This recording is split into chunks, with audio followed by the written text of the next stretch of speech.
This is Murrow and Emmy Award-winning CBS 47 Eyewitness News at 5. I still don't believe it. Like, I can see the headstone and see his name, his picture, but I still don't believe it. It's still been hard. We start with a special story you will only see on Eyewitness News. It's been 3 months since Selma police officer Gonzalo Carrasco was shot and killed. The 24-year-old became the first officer on the Selma police force to die in the line of duty. His family recently sat down with my co-anchor Brian Dorman to talk about their loss for the first time.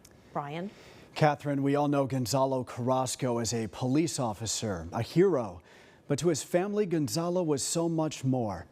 Tonight, for the first time, his family opens up about the tragedy as they mourn the loss of a son and the loss of a brother.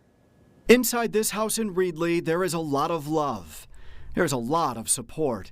And on this day, a lot of tears and even a little laughter. Pausing for a moment to reflect back on the early years when there didn't seem to be a care in the world.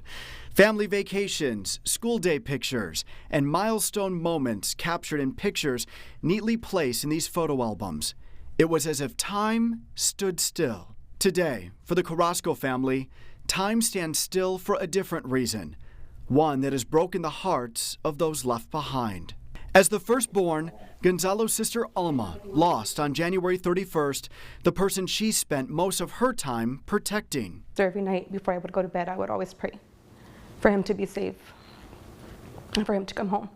Little Christopher, the youngest of the siblings at just 9 years old, lost someone he looked up to, someone he used to enjoy playing with. What do you miss the most of your brother? Playing checkers with them. Gonzalo's sister Paola lost her best friend. Gonzalo was the one that she could count on to listen to music with, dance with, drink with, and laugh with. He was my best friend. The only person I trusted in this whole entire world.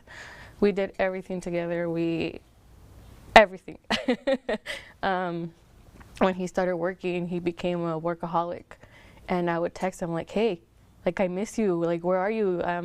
I feel so alone. Like, come home. You know I can every time you do the things we do. I was always the fun one, the funny one, the clown. I would call myself the clown of the house. And well, me and my brother, we weren't too far apart in age. But as he grew, he became the fun one. And I was just like, what are you doing? At times, they were inseparable. They shared the same thoughts, finished each other's sentences. You could say they were thick as thieves. Ironic, considering they both nearly ended up in law enforcement. So I was a Wrigley Explorer, and I remember him telling me, like, let me join with you. And I was like, no, like, this is my thing. And after I graduated, because you age out at a certain age, he joined. It's something that he always wanted, and I was there supporting him. I was never worried because he's a big guy, so I was like, yeah, you got this. Yeah. He liked the job. Yeah, he did. Yeah, loved it? Yep, loved it. He also loved the idea of becoming a dad for the first time. And despite having a badge and his tough exterior, they say he too had those first-time dad jitters. He was scared because he would be like, what if when I hold him, I break him? I'm like, you're not going to break him. Like, once he's here, you're just going to hold him and you're not going to want to let go. A moment that was robbed from him, robbed from both of them. And signs of soon-to-be fatherhood can still be found in his bedroom today. His siblings often lie on the bed to think of him, but the room has remained untouched since the day Gonzalo was killed. His cowboy hats are still on the wall. His uniforms still hang in the closet, and his son's due date is still marked on the calendar. He wanted to read to his son. From his first book, a dresser top full of toys, a closet full of baby clothes, and more than a dozen tiny shoes, including a couple special ones. So he was excited to pass those down to and the soccer shoes too. And the cleats as well. And this stroller that instantly takes Alma back to the day they were standing in the store to buy it. One of her favorite last memories that, during so much heartache, can still make her smile. I was there with him, and he was like, why are there so many options? Like, don't they all do the same thing? And I'm like, why can't we just get any and go? You'll notice the stroller is missing the car seat. Well, that's because Gonzalo, already strapped it into his Jeep, waiting for the phone call that his son was about to be born. His Jeep, like his boots that still sit by his bedroom door, is... Officer Carrasco's family tells me this is where they spend a lot of time. His mom brings flowers here to Ridley Cemetery every single day. In fact, she hasn't missed a day since Gonzalo died on January 31st. I can't compare my pain to my mom's. It's a whole different type of pain. I think right now what motivates her is like going to the cemetery and leaving my brother the flower arrangements. So the garage right now is full of flowers that she's been buying all over Dollar Trees. Sundays I try to go and I'll take a blanket and I'll lay there. I'll make a drink for him and I'll leave it right there, and I'll play country music for him because that's what he listened to all the time. And I'm just laying there crying. But it's tough for me to go. He took a lot. A lot. Not just from my mom, his sisters, his brother, but from his son, who he'll never get to meet. Have you thought at all of what you're going to say to this person that took so much from you? No. I'm not angry at... No. I wonder why, but for what? You know, it's... He took my brother and no question or answer is ever going to bring him back. So, but all I feel right now is sadness. You know, I just miss my brother.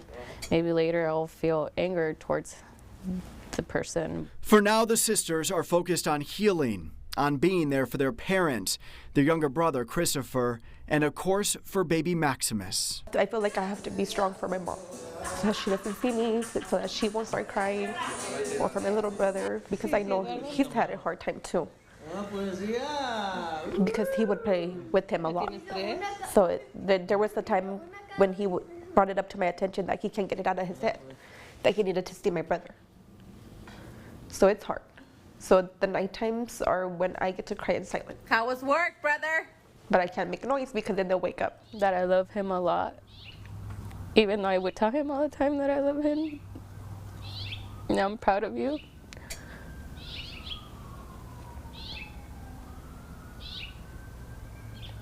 He was going to do big things in life. He was going to be an amazing father. Why did I dirty my house? I'd like to thank Gonzalo's family for sharing their story with us. The siblings want to thank you, everyone watching, for your love and for your support over these past few months. It's been about 14 weeks now. You can still feel that support today in Selma and Reedley. In their neighborhood still lined with signs supporting police and outdoor light bulbs that have been switched from clear to blue. And you can see in that piece just so much love between them, the family. And my heart just aches for them. I mean, just a loss that will never be replaced. Yeah, and for little Maximus too, just so precious, just a few weeks old. Tonight at 7 o'clock, you will hear from Officer Carrasco's dad for the first time as he works to heal the broken hearts in his family. We'll have that for you coming up tonight at 7. It's a touching piece too. You want to see it. Stay with us. We'll be right back.